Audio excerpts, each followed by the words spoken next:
This is a story about a man who collected 1,000,000 cans.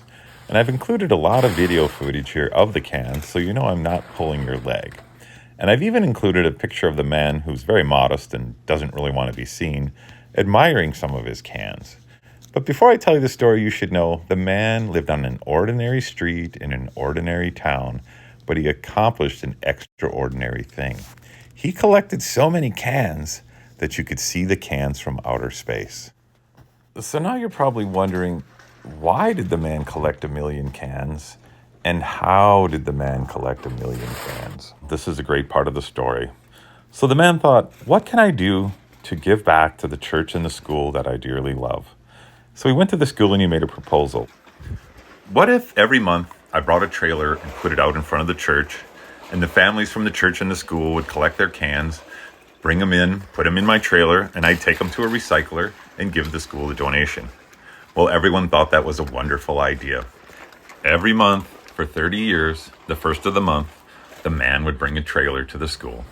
And the families and the kids would bring in the cans they had collected from the previous 30 days, and he'd take them to his house, run them through a can crusher, blow them into a giant trailer that he had built, and a couple times a year, he would take them in to the recycler and bring the church and the school a check.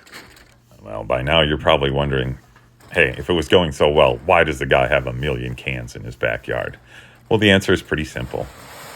The man got older and he started to slow down, and his wife became ill and he had to help take care of her. And his son got a full-time job, and his daughter went off to nursing school and moved away. And the man simply couldn't keep up. Even though the man was slowing down, he kept his commitment to the kids in the school, and every month he took his trailer and put it out in front of the church, and the kids brought their cans and he took them home. Now, obviously, if you're going to have 1,000,000 cans, you're going to need a lot of space to store them. And fortunately, the man had very generous neighbors who owned a substantial property, and they allowed him to store the cans on their land when he started to slow down and couldn't quite get them all to the recycling center every month. And this worked out well for like 10 years. But then the neighbors, they decided to retire and sell out and move off, no fault of their own, and the man had a problem. Once the land was sold, he wouldn't have access to it anymore, and he would lose his cans. Now, every good story has a hero in it, and so does this one. Our hero in this story is Bob, this man right here.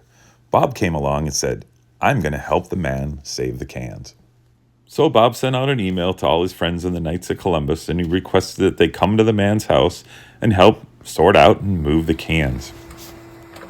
And at first, just a few people showed up, and you can see it was a rough task. They had to hand sort the cans and get them out of the debris and clean them up and get them into the giant dumpsters. And, frankly, only 2 or 3 people showed up at first. And there were doubters. There were people that told Bob, there's too many cans and not enough time. You don't have enough people to move all those cans. The cans can't be saved. But Bob was undaunted. Every day he sent an email updating how many cans had been picked and cleaned and moved. And you know what? Something amazing happened. Slowly at first, but building up over time. More and more volunteers showed up, and they worked hard. And they all got together, and Bob's wife made them lunch. And they worked, and they sorted the cans. And towards the end, over 20 people had showed up to help sort the cans and help the can man. The guy in the blue shirt, that's me.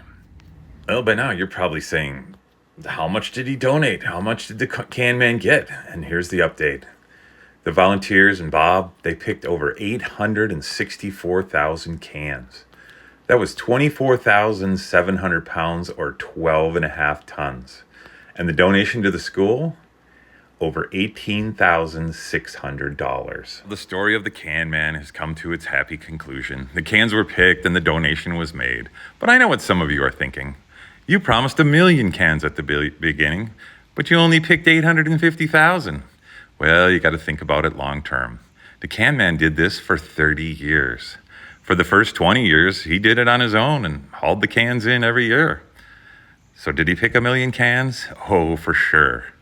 He might have even collected 3,000,000 cans.